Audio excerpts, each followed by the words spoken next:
In today's video, I am going to teach you how to scale a drawing without changing dimensions in AutoCAD. This is a common need when you want to resize geometry for better layout, fitting, or referencing. But you still want the dimension values to read exactly as they did before.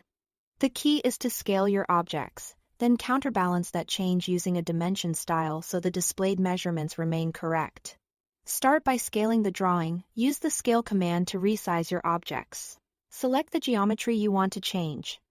Pick a reliable base point, something stable like a corner or a known origin, and enter your scale factor. For example, entering 2 will double the size, while 0.5 will halve it. Don't worry that your existing dimensions may look wrong right after scaling. We're about to correct that with a dedicated dimension style. Next, create a new dimension style.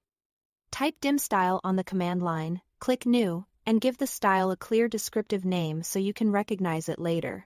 A dimension style controls how dimensions appear, things like text size, arrowheads, units, and importantly for this workflow, the scale factor that affects the displayed measurement. With your new style open, go to the Primary Units tab. This tab handles how your measurements are shown, including precision and the scale factor that multiplies the dimension value before it's displayed. That means we can use it to neutralize the effect of the geometry scaling you just performed.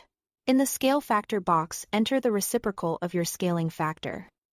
If you scaled the drawing by 2, enter 0.5.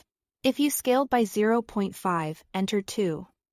Think of it as 1 divided by whatever factor you used when scaling the objects. This inverse setting tells AutoCAD to display the original measurement even though the geometry itself is larger or smaller. It's the balancing act that keeps your numbers true. Finally, apply the style. Select your existing dimensions and assign this new dimension style so they update immediately. You should see the displayed values return to the original readings, while your geometry stays at the new size. New dimensions you create with this style will also show the correct values going forward. A quick tip: if something doesn't update as expected, check that your dimensions are associative and that there aren't any overrides applied. The goal is simple scaled geometry, unchanged dimension values, and this workflow delivers exactly that. That's all to it. Thanks for watching.